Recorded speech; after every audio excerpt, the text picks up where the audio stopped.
Hello. This is Fenriz, trying to explain a little bit about this and that when it comes to this album. This riff probably now is one of the most famous riffs of black metal or something. And it was this riff that led to the whole album. 93 was a bleak year. Euronymous killed and Count Grishnak enjailed. And to sum it all up, I guess, I was thinking a lot about what had happened in 93, and I think October or November in 93 I was at work, and it was a late night shift, and I just got struck with the idea and the notes of the start riff for this song, and the lyrics as well. And I think I possibly had some idea about the lyrics, but not all of them. I probably did the vocals, and I didn't do the vocals, but I did the lyrics at a later point to suit the song better. But this whole thing about bleak, cold, dark, of course, some key words in black metal anyway, was very present, and the idea of just having like one drum beat almost throughout the album. I must have had a very inspirational day at work, because I think I possibly figured this all out in the beginning, because I started recording the track. Can't remember if I knew that it was going to be a whole album, but I made the riffs on guitar. It felt just the way it was supposed to do for once. It just fell right into my lap. And with these note changes you just heard here is actually rather classic songwriting, which we hadn't really done in Darkthrone before. I wanted to include some of that as well, to see how that went with the black metal format, although it has been done before. Of course, the first black metal band, Gjennom, did a lot of that.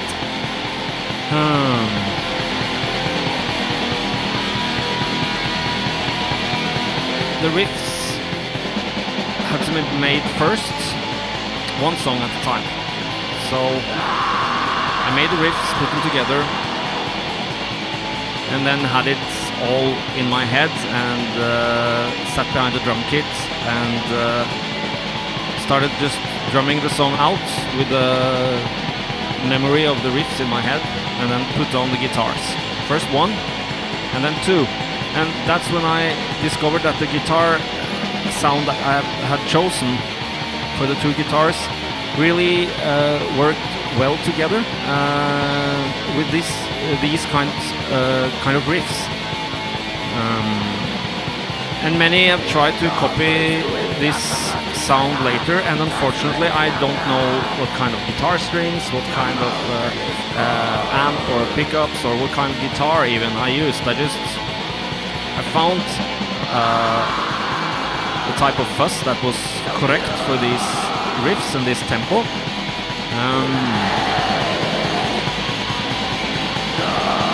And those two guitars just clicked really well with each other. The small amount of finger movements I do on the riffs just sound very correct with this type of riff.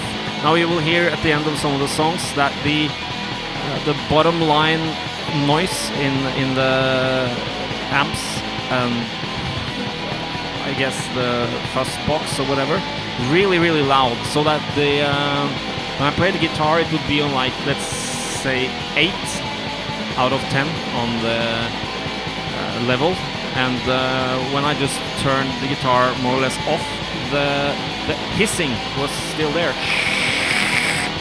and it was about 4 out of 10 on the level, so very strange kind of fuzz guitar there.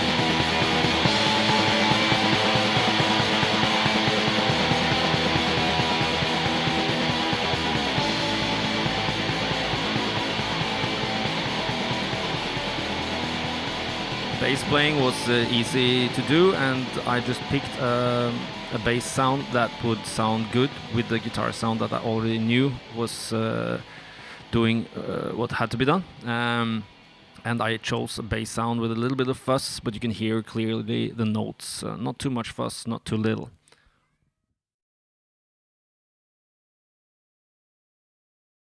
And there's 8 seconds between each song. That was also my idea. It was really important for me to have like huge gaps, like not Raining Blood with Slayer at all. So that was a little trick, and for those that need to copy this style further, leave 8 seconds between each track, and good luck. This song is called Over Fjell og Gjennom Torner. Over mountains and through thorny bushes. I guess it's a good pronunciation, or whatever. Really short track, as far as I remember it. It was sort of I just cut it. And I thought it was pretty ballsy thing to do.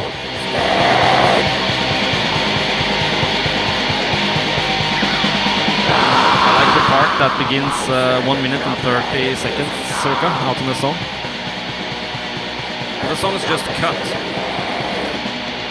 not a planned finish of the song, and still this song I think it's damn good, but also really strange with that ending, or not ending.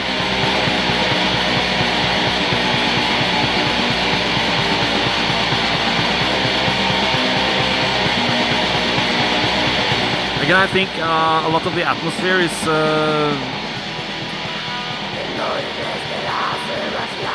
has a lot in common with Burzum. I was clearly inspired by Burzum, but I couldn't really use the Burzum type of drum beats. I would have my own drum beat throughout the album, so that I'd make the sound a little bit mine as well.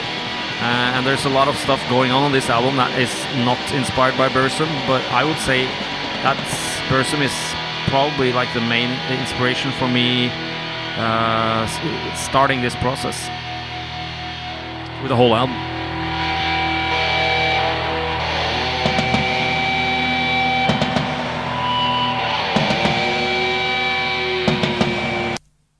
Yeah, just cuts. I don't know.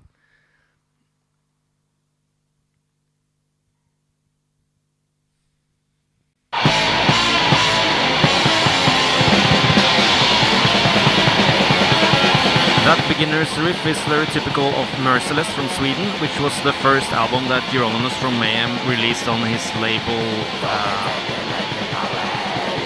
Death Like Silence Productions. So it was a blackened thrash album that he released first, and on the sub-label that Nocturno, Culto and me were given by Peaceville, called Tyrant Syndicate, we also released a blackened thrash album as a first album. Merciless album called The Awakening. I hope most of you that listens to this already have the album, or else just go get it.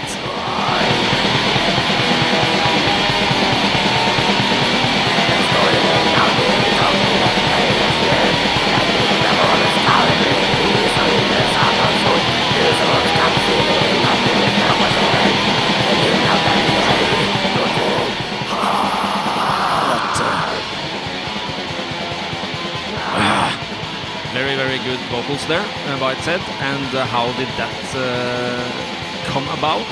Well, I had recorded the whole album because when Transilvanian Hunger was done, I was pleased and just continued in the same vein. And I wanted it to be like that, a very monotonous album, monotonous beats, which would be difficult as a band or a two-piece to do, because then it would be some sort of rule that I would install upon Ted, and I wouldn't want that, so I just did it myself anyway. In Darkthrone we hadn't rehearsed since the recording of Under a Funeral Moon in '92, so Darkthrone had no action since the summer of '92 until this recording, which was recorded again in October or November '93, as far as I remember. And when it was done, I sent the tape to Ted, Nocturno Culto, and I hoped that he would do the vocals on it, and he said yes.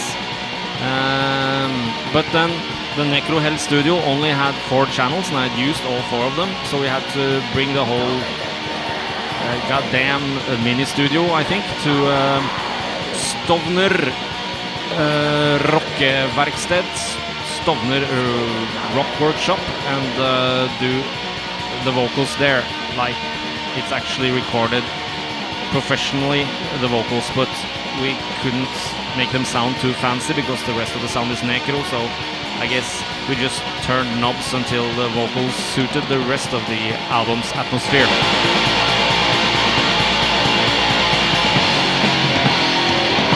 Valhall actually used to rehearse in that studio and probably recorded at least 1, if not 2 albums there at Stovner Rock Workshop, and also the first Tåkeheimens album was recorded there. Fun facts.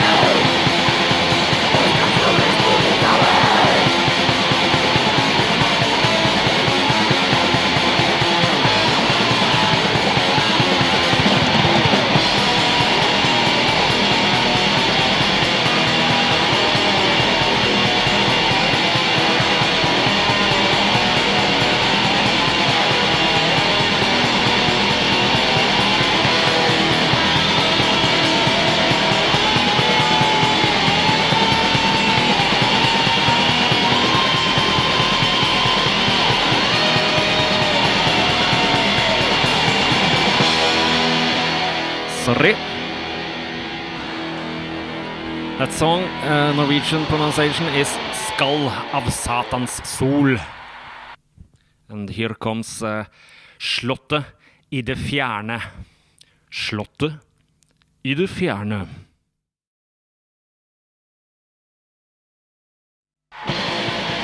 Again, this castle in the far is a painting by Theodor Kittelsen called Soria Moria. One of the first Darkthrone songs were called Soria Moria. I think we changed the lyrics and used most of the riffs to maybe that song was ending up called The Watchtower or something. I'm not sure. Some experts out there probably know it. I have forgotten it. Soria Moria Castle is probably a metaphor for that shining object afar that you not necessarily want to reach or own, but just that it's there, something to dream about. But then again, my lyrics about this song doesn't deal with that at all. As usual, my lyrics are pretty hateful, and then Varg Vikernes lyrics will have to be understood on its own. I will not go into any elaborations about my lyrics or his lyrics for this album, or actually any album.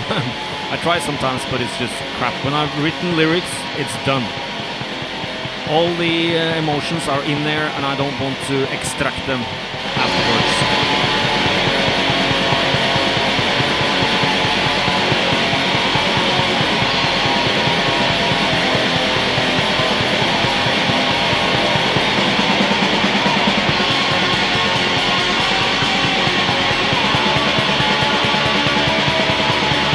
that kind of riff is probably people's favorites. That's not the riffs that work best for me. That's one of the reasons I'm really not comfortable with the two songs that resemble these on the Panzerfaust album. It just should have been left to this album, and it's a bit too melodic for me, but that was what was inside of me, along with more basic riffs like the one we're hearing now. And I just had to have it, get it out of my system, probably.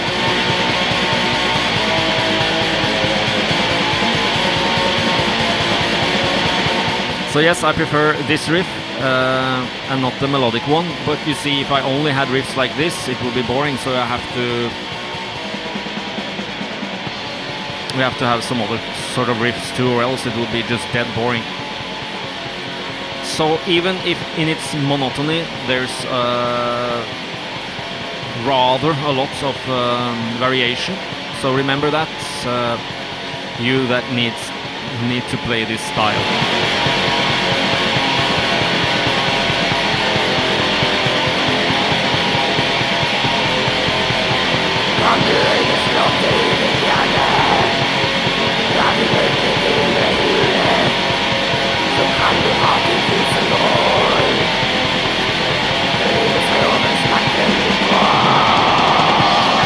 At the time, it used to take 8 months from an album was recorded until it was released, at least on Peaceville, and so the album we say is 1990, Soul's a Journey was released in 91, Blaze Northern Sky was for us 91, but it was released in 92, Under a Funeral Moon was recorded in 92 and released in 93, and this one was a 93 album, but released in 94.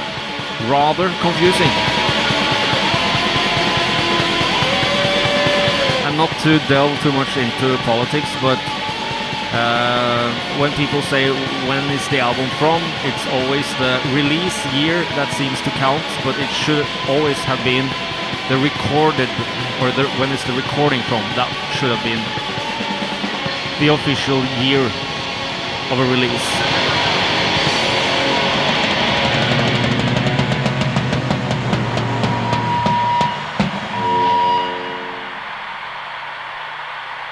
There you could clearly hear how loud the basic fuzz was on the guitars. Now starts side B, and the lyrics written by Count Grishnak. And why? Yes, he was in jail, and at the time there was no internet, so he used to communicate a lot with letters. I kept writing to him, and I said, now that you don't have a chance to write any letters or anything, do you want to have your voice heard through Darkthrone? And he agreed.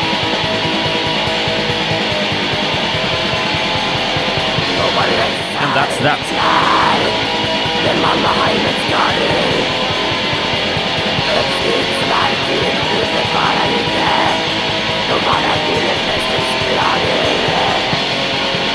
That whole black metal calamity with the church burnings and murders and whatnot probably brought a lot of attention to this genre.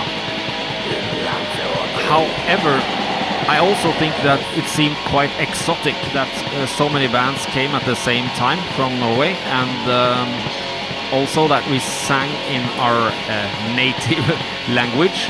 And this is one of the albums that has a lot of Norwegian vocals, but it still made it to an international audience, and I thank you for that, and I thank me for that, and us for that. Rather exotic.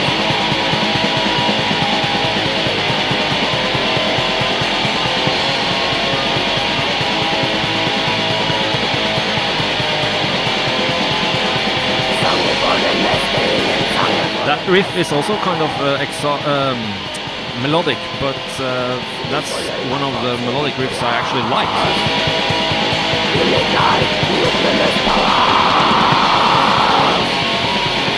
And this is classic Bathory style. I can almost hear the voice of Quarthon on this riff.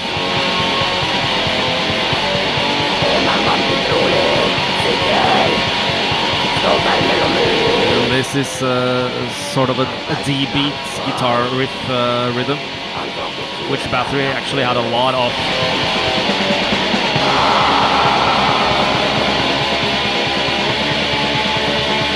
Another melodic riff that I like. Very dramatic. As I tend to be the drama queen, no.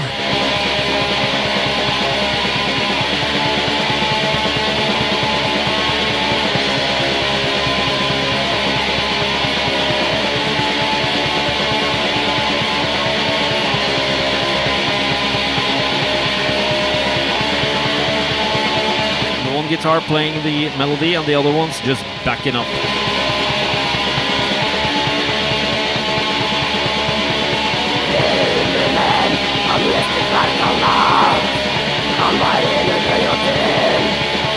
And the 80s had been a decade where riffs were barely played more than 4 times. I don't know how many times that riff there just went, but a lot more than 4 times. And the monotony that Ron and Bursum brought to the table in the 90s, also this album, very monotonous, had a huge impact because we had 10 years of just rifforamas. A very important point. Also, we need to point out that Bathory was monotonous long before that, way ahead of its time, and should never be forgotten. And it is the most important black metal band. First 4 Bathory albums. Mandatory.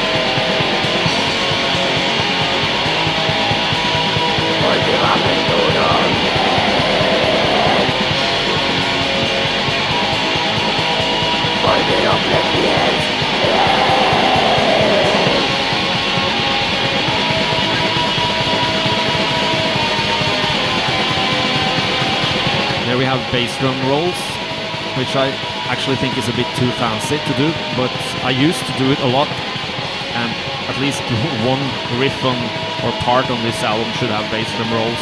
I probably thought, just for a little bit of variation, not to try and sound fancy, because I was a drummer inspired by the likes of Neil Peart, drummer of Watchtower and even jazz and so on, but I just sacrificed all possible skills to just make them monotonous. The monotonous behemoth that Transilvanian Hunger album actually is.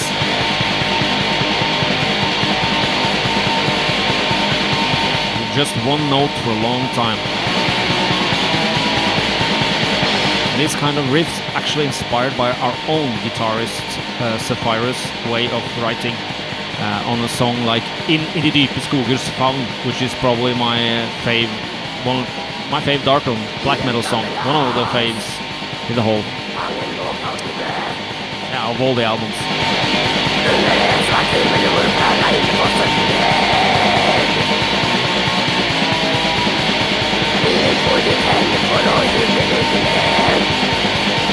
And here on song number 6, song 2 on side B, is the first rhythm change, or not rhythm change, but tempo change of the drums.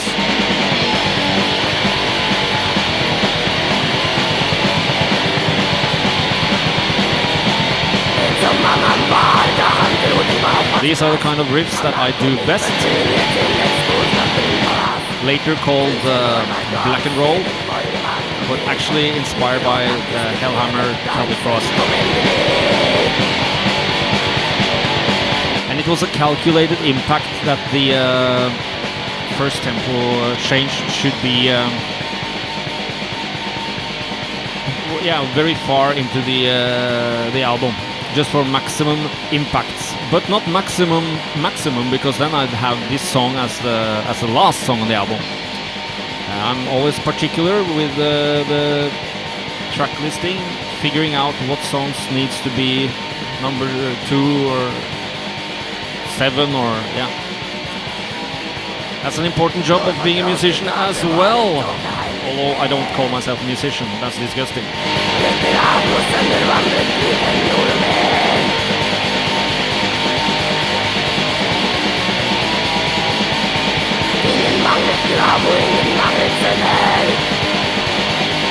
I'm actually not supposed to swear on these commentary tracks or podcasts on Peaceville Records, and I can't remember if I effed up so far, but right now I'm feeling for a beer actually.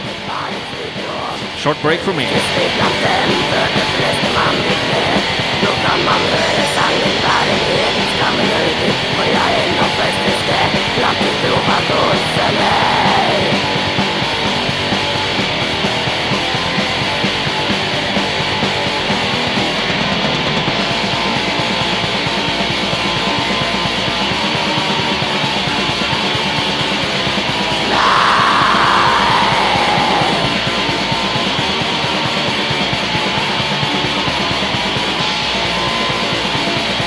Drinking a beer isn't swearing, is it? Nah.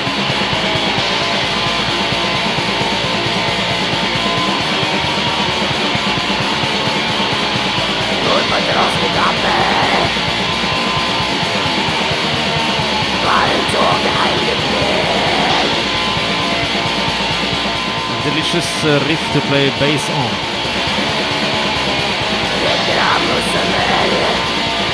And here and there I do small, I don't know whatchamacallit,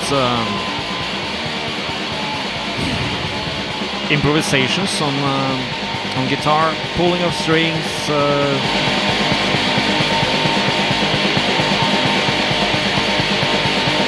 it feels free to do it. You just have to not do it all the time, just portion it out correctly. Tom G. Warrior was an expert in doing that in Hellhammer and Celtic Frost.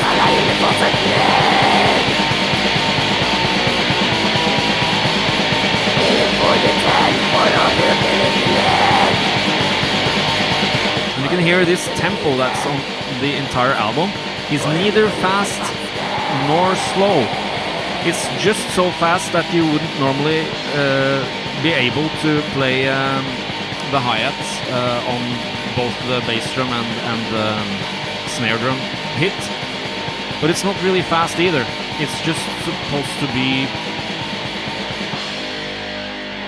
I don't know, not stressful, not aggressive. Really, I'm not trying to be aggressive on this album at all.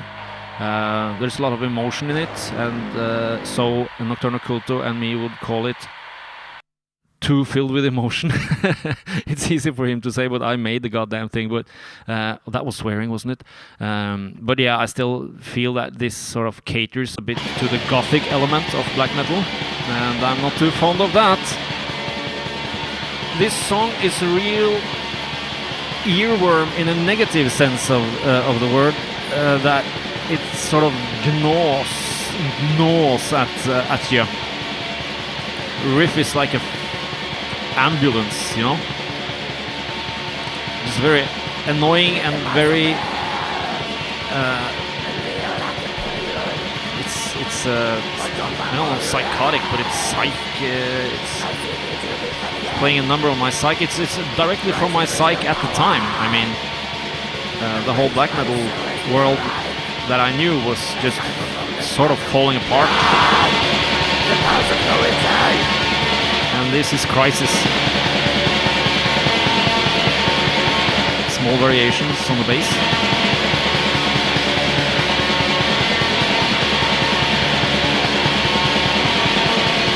And the album is probably smack full of small playing mistakes. That don't matter.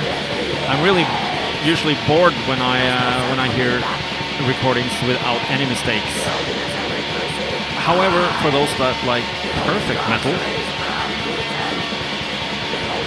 I'm really into the Attacker Giants of Canaan album right now, these days, this year, 2014. Recommended. Kind of in the same way of metal style, but not perfect as such, is the Borrowed Time album. Go get it, I'm crazy about it. It's my fave album so far this year. And this is June.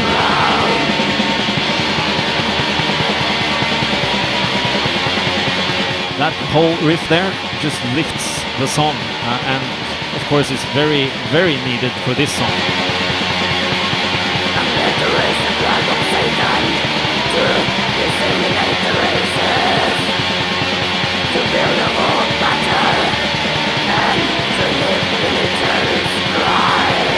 Fantastic vocals from Ted, and here is elaboration of the same riff. These two riffs work really well in this song.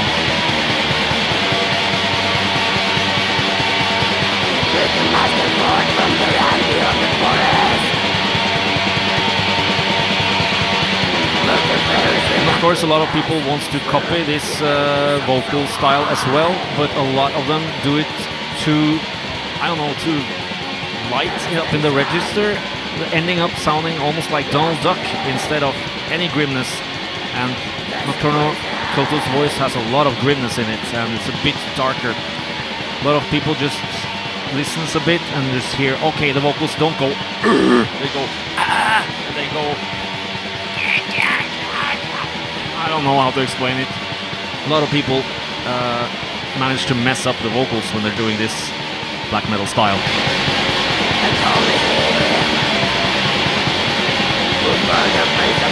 Usually it's smart that the vocalist writes the lyrics himself, so he actually feels the word or the words he's singing, and then can do a bit of variation. There it is again, variation is a key. Smart little break in the song there.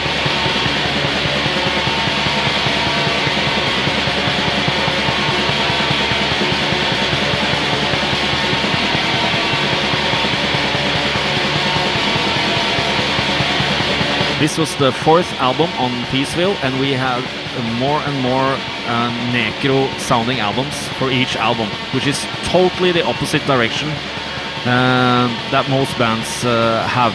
Also, after this album, our fourth on Peaceville, our record deal was over and we went for a smaller label.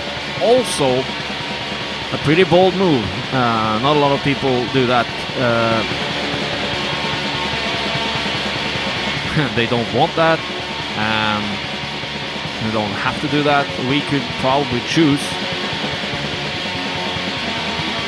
But we said some pretty unpopular things, and probably bigger labels wouldn't want to deal with us after this album.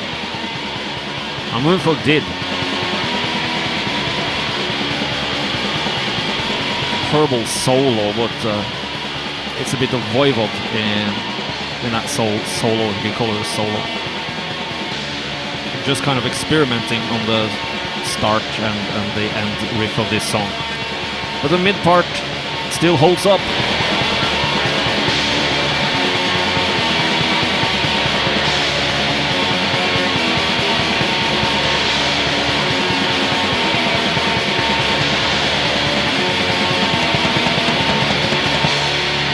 Yeah, when I made that riff, I was actually wondering if anyone could bear to listen to it, and I thought probably not. They would just skip the song or whatever.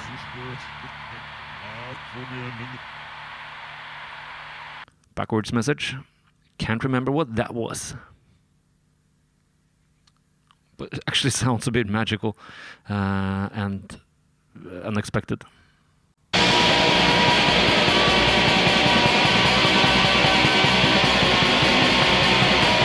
Melodic but rather wonderful riff. The song is called En Ås I Dype Skogen. En Ås I Dype Skogen. A hill in the deep forest.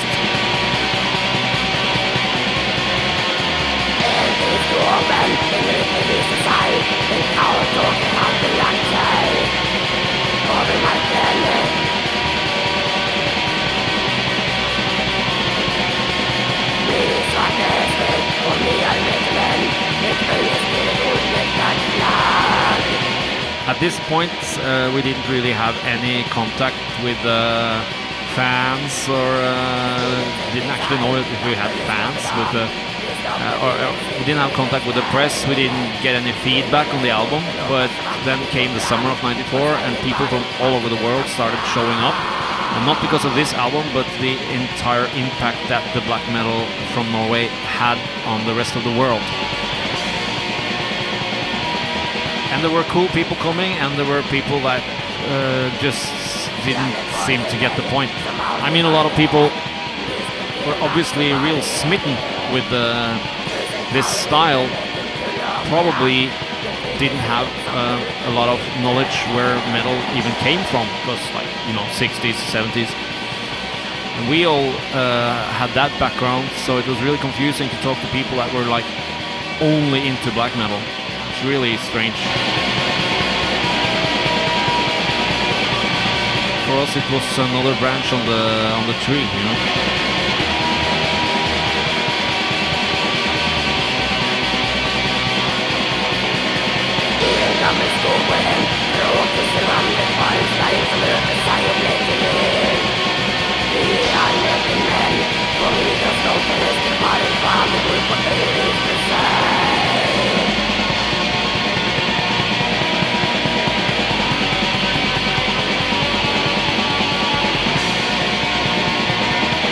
Strange riffs, there's a lot of atmosphere here. It's just not sad, not only sad, there's melancholic, maybe a tundra is showing up in my mind, I don't know, there's I would say that's really typical for Norwegians. You mix the inner feelings with landscapes, probably people all over the world, things like that, but anyway, I do. So there's inner feelings mixed with visions of yeah, landscape or geography.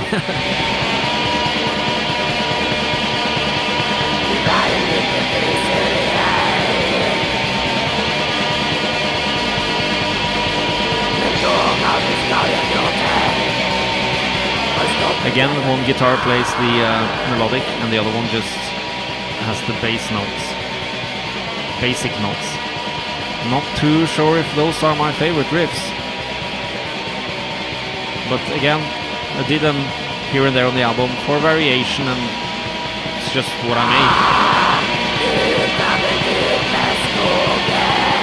Yeah, when this riff with the vocal comes there, it feels like a liberation from the previous riff.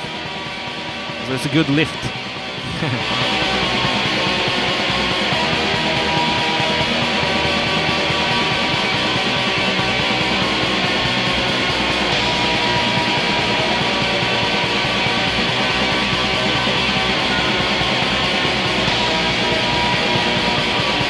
And of course, when this was released, we had no idea that it would be some sort of classic. We had no idea that I would, 21 years later, sit here and do commentary tracks on it for a re-release. Of course, very humble and honored that it's possible that there's a market out there for it. Which is strange, because I was figuring maybe just like 1,000 or 100 people out there would understand this particular style.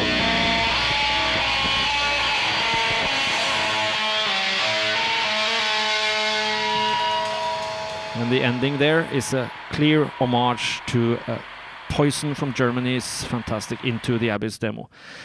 Thank you all for listening. And when it comes to Poison references, the album, The Cult Is Alive, is the title is a vocal line from Poison's Into the Abyss demo, recorded in December 1986. Thank you for listening again.